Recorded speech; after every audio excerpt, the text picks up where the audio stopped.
საოკუპაციო ხაზთან უკანონო ქმედებები გრძელდება, მიმდინარეობს ეგრეთ წოდებული ხანძარსაწინააღმდეგო თხრილების გავლება. ცხინვალის დე-ფაქტო ხელისუფლებამ კი დღეიდან 3 დღის განმავლობაში საოკუპაციო ხაზთან გადასასვლელები ჩაკეტა. მიზეზად აგვისტოს ომის მემორიალური ღონისძიებები სახელდება. რა ქმედებებს უნდა მიმართოს საქართველოს ხელისუფლებამ მცოცავი ოკუპაციის წინააღმდეგ. მაგალითად, განსხვავებული პოზიციები აქვთ ანალიტიკოსებს. ნაწილი ფიქრობს, რომ ხელისუფლებამ უფრო მეტი ძალისხმევა უნდა გამოიჩინოს და ოკუპაციის წინააღმდეგ გააქტიურდეს. ნაწილის აზრით კი ხელისუფლებამ მშვიდი პოლიტიკა უნდა შეინარჩუნოს. ახლა სახელმწიფო მინისტრი შერიგებისა და სამოქალაქო თანასწორობის საკითხებში ქეთევან ციხელაშვილი უპასუხებს ჩვენს კითხვებს. ქალბატონო ქეთევან, მოგესალმებით. 9 წელი გადის აგვისტოს ომიდან, მას შემდეგ საქართველოს აქვს აღებული დეოკუპაციის კურსი. რა შეგიძლიათ გვითხრათ, რამდენად გვაქვს ამ მიმართულებით, ან პროგრესი, ან პროგრესის იმედი? თუნებას მომცემთ პირველ რიგში მეც აუცილებლად გამოვხატავ ღრმამწუხარებას ქართველი სამხედროს მდინარე ბებიაშვილის დაღუპვის გამო. მინდა მიუსამძიმ, რომ მის ოჯახსა და ახლობლებს ეს ახალგაზრდა კაცი, ჯარისკაცი შეეწირა სამშობლოს ინტერესებს, სამშობლოს თავისუფლებას და უსაფრთხოებას.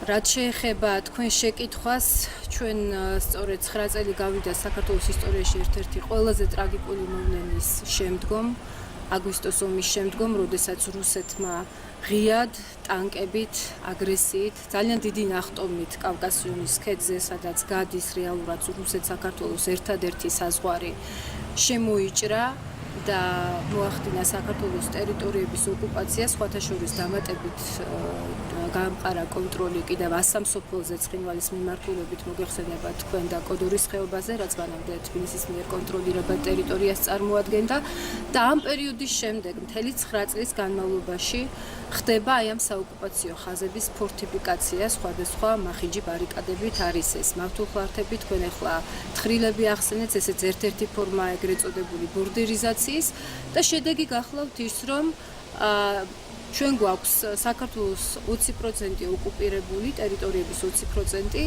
ეს არის რეალურად მავთულხლართები, სრულად იზოლირებული ტერიტორიები, სადაც იზრდება რუსეთის გავლენა საზოგადოებრივი ცხოვრების აბსოლუტურად ყველა სფეროზე. ადგილი აქვს ძალიან ინტენსიურ მილიტარიზაციას და დიდი სამხედრო სიმძლავრეების მშენებლობას. საზოგადოებებზე ფაქტობრივად ხორციელდება ზეწოლა, იმიტომ რომ ჩვენ გვაქვს ხშირ შემთხვევაში სწორედ დე-ფაქტო რუსიფიკაციასთან საქმე და ეს იწვევს იქაური საზოგადოების უკმაყოფილებასაც და ჩვენ გვაქვს ძალიან ხშირად პროვოკაციები, რომელს პრევენციაც სამწუხარო წლების განმავლობაში არ ხდება. ეს არის უკანონო დაკავებები, ბანერების აღმართვა და ასე შემდგომ. მარტო ერთ მონაცემს მოგიყვანთ, მაგალითად, ჩვენ სპეციალურად შევისწავლეთ და მაგალითად შარშან 3-ჯერ მეტი ადამიანი ოკუპირებული ცხინვალის მხრიდან არ გადმოუშვეს საქართველოს მიერ კონტროლირებად ტერიტორიაზე, ვიდრე პირიქით. თქვენ მოგეხსენებათ, რომ ისინი ასევე აკავებენ საქართველოს მოქალაქეებს, ადგილობრივებს, რომლებიც საკუთარ მიწაზე მუშაობენ და რას ემეტყველებს ეს მოცემულობა და არა მხოლოდ ეს მოცემულობა. საქმე იმაში გახლავთ, რომ აი შექმნილი ვითარება, განგრძობადი ოკუპაცია, გადაუჭრელი კონფლიქტი, ეს არის ადამიანების ინტერესების წინააღმდეგ მიმართული და ალბათ 9 წლის თავზე ამ ომიდან ჩვენ უნდა გავაცნობიეროთ, რომ აი ეს ვითარება არ შედის არც ქართველების, არც აფხაზების და არც ოსების ინტერესში. საზოგადოებები ყველაზე მეტად ზარალდებიან, ვინც ცხოვრობს ამ ორ ტერიტორიაზე, გამყოფი ხაზების სიახლოვეს, იძულებით გადაადგილებული პირები, რომ აღარაფერი უნდა დაუჯერებდეს. მაშინ საინტერესოა რა კეთდება, ან რა გაკეთდა ამ დროისთვის ამ მოსახლეობისთვის, გეთანხმებით, რომ ამ შემთხვევაში მოსახლეობა ალბათ ყველაზე მეტად ზარალდება. რით შეიძლება რომ შეუმსუბუქოთ ის ყოველდღიური საკმაოდ მძიმე პირობები, რაშიც მათ უწევთ ცხოვრება საოკუპაციო ხაზთან. კი ბატონო, რა თქმა უნდა, ძალიან რთული პირობები აქვთ, მათ ფაქტობრივად მავთულხლართების პირისპირ უწევთ ცხოვრება. ჩვენ აუცილებლად უნდა გვახსოვდეს ერთი რამ, რა დანიშნულება აქვს საერთოდ აი ამ მავთულხლართების და თხრილების მშენებლობას, გარდა იმისა, რომ უქმნის აი ესეთ ძალიან სერიოზულ გამოწვევებს მოსახლეობას. ეს არის ამოცანა, რომ შეინარჩუნოს გადაუჭრელი კონფლიქტი, რომელიც რუსეთისთვის როგორც ჩანს გახლავთ სწორედ გავლენის შენარჩუნების თუ დამყარების ერთ-ერთი ინსტრუმენტი და ეს არ ხდება მხოლოდ საქართველოში, თქვენ თუ გადაავლებთ თვალს მთლიანად რეგიონში, ფაქტობრივად აღმოსავლეთ ევროპის 6 ქვეყნიდან 5-ს აქვს გადაუჭრელი კონფლიქტი. ეს არის მოლდოვა, უკრაინა, საქართველო, სომხეთი, აზერბაიჯანი. ეს არ არის შემთხვევითი, რა თქმა უნდა, განსხვავებული კონფლიქტებია, მაგრამ ერთი ფაქტორი, რუსეთი, არის საერთო და მისი ინტერესი, რომ შეინარჩუნოს ეს კონფლიქტი. მაგრამ გარდა ამისა, რა თქმა უნდა, თითოეული ქმედება, იქნება ეს ბანერის აღმართვა თუ უკანონო დაკავება, არის თავისი ხასიათით პროვოკაციული და მთლიან საზოგადოებაზე ზეწოლას ისახავს მიზნად. ამიტომ ჩვენ და რა თქმა უნდა საზოგადოებაზე ზეწოლა ნიშნავს имас, რომ მოხდეს ასევე ხელისუფლებაზე ზეწოლა, იმ კურსზე ზეწოლა, რომელიც საინტერესოა, რითი ხელმძღვანელობენ, როდესაც ავლებენ ამ ეგრეთ წოდებულ ხანძარსაწინააღმდეგო თხრილებს. აი მე რაზეც გეუბნებით, რასაც ახლა გიხსნიდით, ფაქტობრივად ეს არის ის ამოცანები, როგორც ჩანს, რითაც ხელმძღვანელობენ, როდესაც ისინი ავლებენ მავთულ ხარჯებს თუ სხვადასხვა ბარიკადებს. ეს არ არის სამხედრო დანიშნულების რაიმე ობიექტი, მოგეხსენებათ ახლა თქვენ ბანერი არ წარმოადგენს ასეთ სტრატეგიულ სამხედრო კონსტრუქციას, ეს არის ზუსტად გათვლილი ადამიანების წინააღმდეგ საზოგადოებაზე ზეწოლისთვის და ჩვენი კურსის, არჩეული დასავლური კურსის შესარყევად, რომ დაუბრუნდეთ რუსულ ორბიტაზე და დაუბრუნდეთ წარსულში. ხა თქვენ კითხეთ, რა უნდა გავაკეთოთ ადამიანებისთვის, რომლებიც იქ ცხოვრობენ და აუცილებლად მინდა მოკლედ გითხრათ, რომ ჩვენ ძალიან მოკლედ არ უნდა მივცეთ აი ამ პროვოკაციებს საშუალება, რომ მიაღწიოს აი ამ ამოცანებს. უნდა ვიყოთ ძალიან მტკიცე, თანმიმდევრული ჩვენს სამშვიდობო პოლიტიკაშიც და ჩვენი ქვეყნის განვითარებაშიც, რომ მეტი მიმზიდველობით დაუპირისპირდეთ სწორედ ოკუპაციას და დავეხმაროთ ადგილზე ცხოვრებ, საოკუპაციო ხაზის გასწვრივ ცხოვრებ ადამიანებს.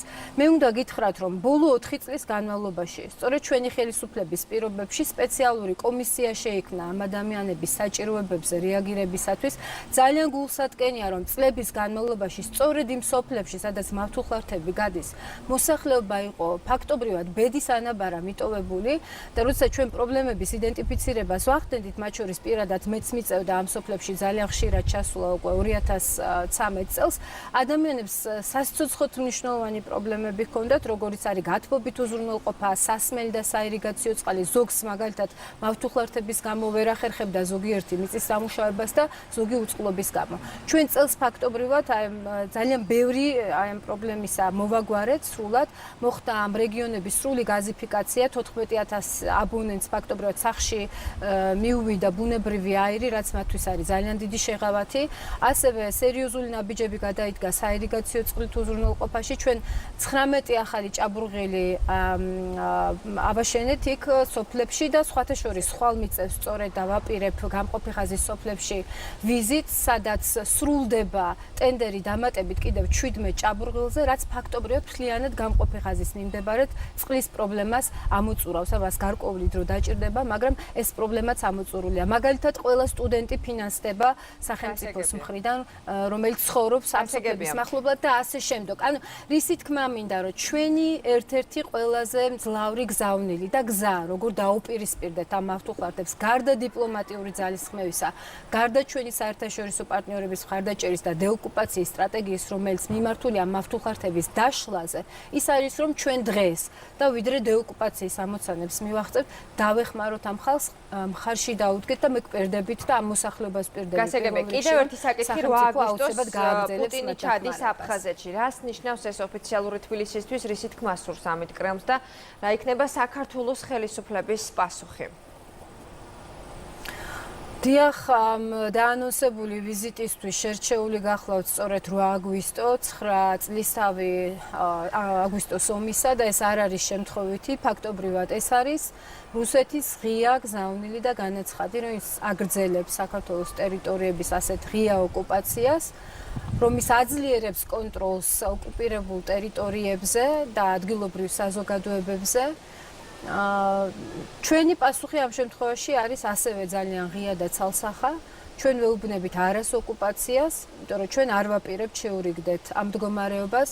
ჩვენ რა თქმა უნდა დაინტერესებული ვართ მშვიდობაში და სტაბილურობაში, მაგრამ ეს არ ნიშნავს, რომ ჩვენ დაინტერესებული ვართ არსებული ვითარების სტაბილიზაციაში ეს არ არის მდგრადი გზა. ჩვენ აუცილებლად ვიმოძრავებთ ძალიან თანმიმდევრულად ჩვენი პარტნიორების მხარდაჭერით და სხვათა შორის ჩვენ გვაქვს ჩვენი სტრატეგიული პარტნიორების მხრიდან ფაქტობრივად უპრეცედენტო მხარდაჭერა, რაც კიდევ ერთხელ გამოიკვეთა წინა კვირას თბილისში ამერიკის ვიცე-პრეზიდენტის მაიკ პენსის დროს, რომ ისინი დგანან ჩვენს გვერდით თავისუფლებისთვის ბრძოლაში, ეს ძალიან მნიშვნელოვანი გზავნილია და ამ გზავნილების უკან დგას ქმედება.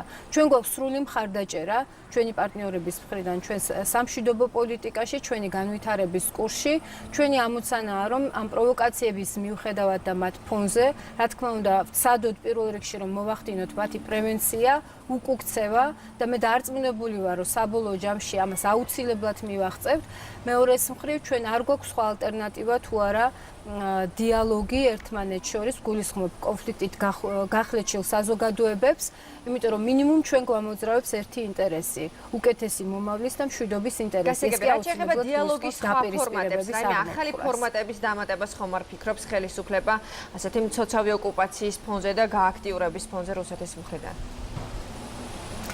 მე მოგახსენეთ თქვენ, რომ ჩვენთვის ძალიან მნიშვნელოვანია, რომ საზოგადოებებს შორის არსებობდეს ხიდები და ეს დღეს არსებობს სხვათა შორის ჩვენი პოლიტიკის შედეგად ფაქტობრივად ნულოვანი ნიშნულზე და მის ქვემოთ მყოფი სამშვიდობო პროცესში გაჩნდა გარკვეული არხები, გულისხმობ ქართულ-აფხაზურ და ქართულ-ოსურ განზომილებაში სახალხო დიპლომატიას და საზოგადოებებს შორის დიალოგს. ჩვენ რა თქმა უნდა დაინტერესებული ვართ, რომ ეს მომავალში განვითარდეს, იმიტომ რომ ჩვენ აუცილებლად უნდა ვიმოძრავოთ სწორედ შერიგებისაკენ, ჩვენი ამოცანაც ქვეყნის გაერთიანება პირველ რიგში სწორედ ჩვენი ხალხის დაბრუნებას გულისხმობს და შერიგებას. რაც შეეხება ფორმატებს, დღეს თქვენ იცით, რომ ერთი ოფიციალური, ასე ვთქვათ, ფორმატი ეს არის ჟენევის საერთაშორისო დისკუსიების ფორმატი. დიახ, ეს და ასევე ინციდენტების პრევენციის და მათზე რეაგირების მექანიზმის შეხვედრები, ყოველთვიური შეხვედრები უკვე ჟენევის ფორმატიდან გამომდინარე. ჟენევის ფორმატი გახლავთ რუსეთ-საქართველოს შორის არსებული დისკუსიების ფორმატი. ძალიან მნიშვნელოვანია სწორედ აი ამ მახასიათებლიდან გამომდინარე. მნიშვნელოვანია, იმიტომ რომ დისკუსია ყოველთვის ჩობს რაიმე ტიპის დესტაბილიზაციას და დაპირისპირებას, ეს არის უარესის პრევენციის ერთ-ერთი საშუალება. ასევე ძალიან მაღალი საერთაშორისო ჩართულობა და ფართო საერთაშორისო ჩართულობა, თუმცა, რა თქმა უნდა, მე ვისურვებდი და ჩვენი სახელმწიფოს მიდგომაა და ქართული მხარის მიდგომაა, რომ ეს ფორმატები იყოს უფრო შედეგიანი. დღეს მთავარი სამი საკითხი, რომ ის გარშემოთ საერთოდ შეიქმნა ჟენევის საერთაშორისო დისკუსიების ფორმატი, ეს არის ძალის არ გამოყენება, საერთაშორისო უსაფრთხოების ინსტრუმენტების ამოქმედება აფხაზეთსა და ცხინვალის რეგიონში და დევნილთა დაბრუნება. ჩვენ ამ საკითხების ირგვლივ სამწუხაროდ არ გვაქვს პროგრესი. ეს არ არის ქართული მხარის არაკონსტრუქციულობის პირიქით, ჩვენი მხარე არის ყოველთვის კონსტრუქციული და ორიენტირებული შედეგზე, მათ შორის ჰუმანიტარულ გამოსავლებზეც. რა თქმა უნდა, ჩვენი ამოცანაა, რომ ეს ფორმატები უფრო ეფექტური გახდეს და ჩვენ მომავალში ამ ძალისხმევას აუცილებლად გავაგრძელებთ და გავაძლიერებთ. გასაგებია. დიდი მადლობა. სახელმწიფო მინისტრი ქეთევან ციხელაშვილი პასუხობდა ქრონიკის კითხვებს დღის სხვა თემებით.